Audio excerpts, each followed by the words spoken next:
Hello, friends. We often hear about fatty liver nowadays. In this video, I will try to explain in simple terms what this phenomenon fatty liver is, why we should be concerned, and how we should deal with fatty liver if we suffer from the condition. In simple terms, fatty liver is nothing but accumulation of excessive fat in the liver. We always know of fat as a reserve source of energy, and in fact, fat is very important. However, when it becomes more than what is required, it has some harmful effects.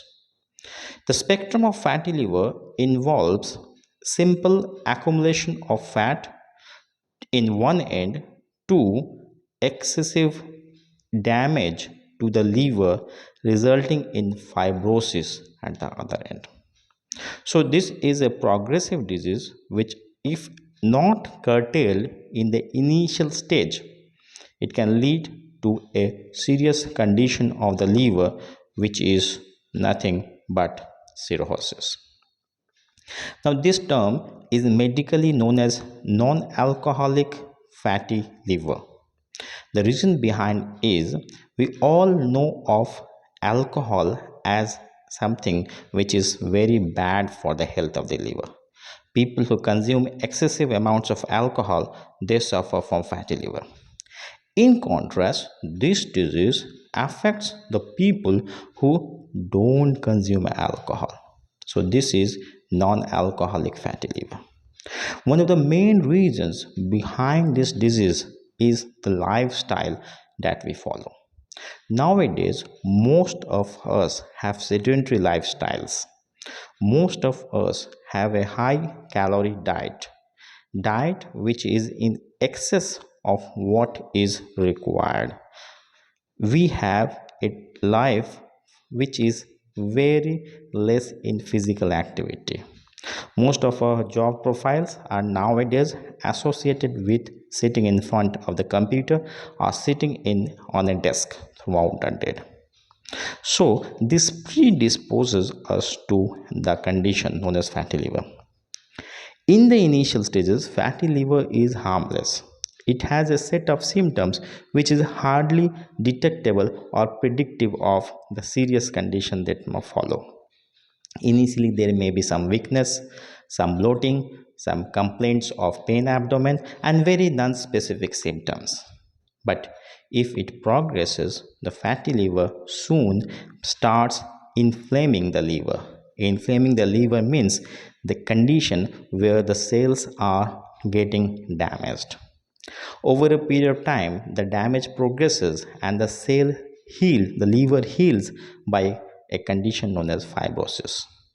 Fibrosis is irreversible.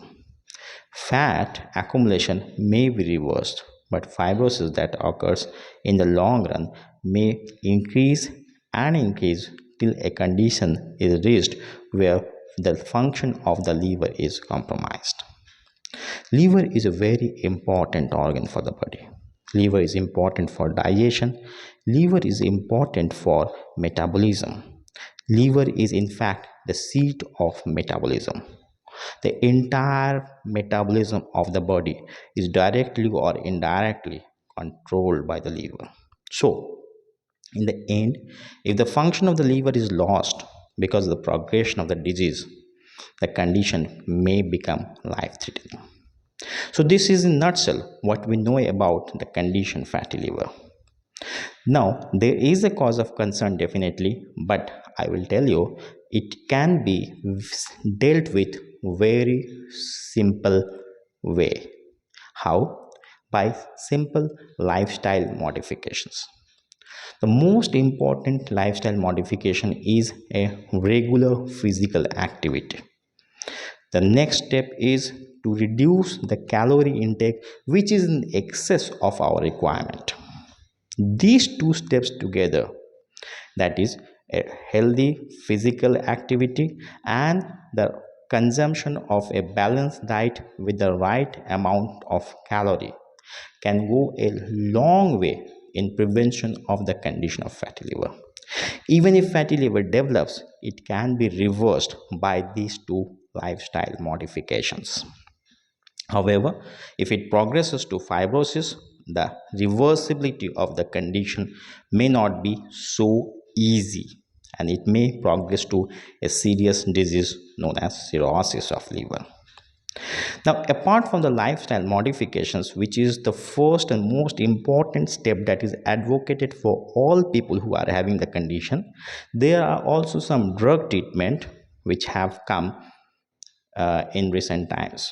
We know of vitamin E, we know of some ursodeoxycholic acid, omega 3 fatty acids, which have shown some beneficial results in this condition.